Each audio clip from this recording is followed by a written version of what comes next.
Hello, I'm Aubrey Spear, and this is Heather Ramsey, and this is Navigating the Current. Today, we're going to talk about what do river authorities do? And Heather, that's a very interesting question because so many people really don't know, other than the name says river authority. That's right. And all river authorities are political subdivisions of the state of Texas, but they're all a little bit different. I know there's about 17 major river authorities in the state of Texas, but their duties vary. And I know that you are well acquainted with several river authorities and maybe some of the differences in the customers they have and the jobs that they perform. Well, one of the jokes among all the general managers of the river authorities is that we have one thing in common, and that's the name, River Authority.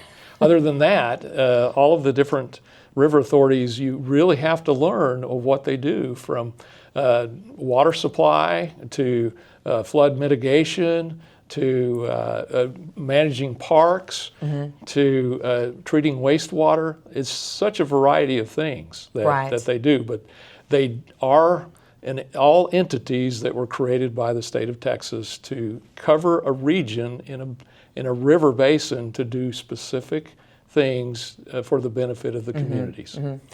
Tell me a little bit about the leadership and the directors of the boards of river authorities. What's really different from most people recognize, at a city they have a city council, or a county has a county judge. Well, the river authorities actually have a board of directors, and the board of directors, the majority of them are appointed by the governor of Texas because they cover a region rather than a small area.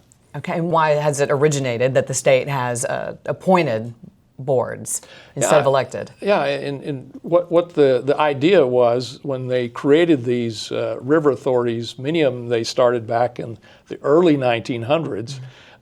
It was, since they cover a large area, they're trying to do long-term planning with water supply and water, flood control and so forth, that they would be able to do so by having appointed board of directors rather than elected officials, which change more frequently many times, and also represent a smaller group rather than looking at the big picture with the broader region and the needs that region has. That makes sense, to be able to do longer term planning. So with San Jacinto River Authority, our board of directors is appointed by the governor.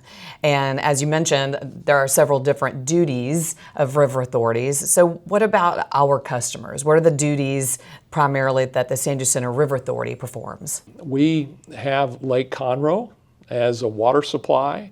We treat water for municipal utility districts, cities, some of the privately owned utilities, and we send water to these entities, treated water, so that they can have that for their citizens. We also have 27 miles of canals, which is raw water that is moving water from Lake Houston into our canal system, which we've been doing since the 1930s, moving that water, about 90 plus million gallons a day, to petrochemical companies and other industrial facilities to make sure they have the water that they need to produce their products. And I think most people would be surprised to hear that was our first undertaking. Our first customer was to provide raw water to petrochemical industry in East Harris County.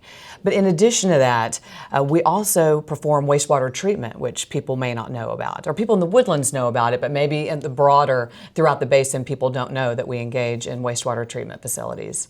Well, that's true. And right now, the wastewater treatment facilities that we have 3 treatment plants in the Woodlands. And there are 10 municipal utility districts in the Woodlands that send wastewater to our facilities so that we can treat it and then discharge it into the river. We get the question sometimes about how does SJRA generate revenue? What's an easy way to explain to people in the realm of what we do? How do we generate revenue? Yeah, I think that's also something that is very important for people to know, because many times when they think of a state agency, they think of a taxing authority. SJRA has no taxing authority. We do not receive 1 penny of tax money to help fulfill our mission. All of our revenue comes from the services that we render for water or wastewater for our ratepayers that pay for the water and wastewater services. And again, as a wholesale provider. That's correct. And we do not charge the end user. That is not our customer, is not the end user in most cases. Yeah, I think that's an important point to make, is that if you're living at a house somewhere and you're getting water and you have questions about your water bill, that you need to call the city or utility that is providing that water, because we're the wholesaler sending it to them, and they're the ones who is taking care of you at the meter. Right, and that retailer is the one that can answer those questions. Yeah, that's right. And I know people do, that is some confusion for people on who to call. Other than that, we're working hard for everybody's water, trying to do the best we can to make sure that there's water for generations to come here in this area. It's been really nice visiting today about what river authorities do and what the San Jacinto River Authority does, but we really appreciate everyone joining, navigating the current. Water is our life, so you can live yours, and we'd like for you to join us at each episode as we explore more about water.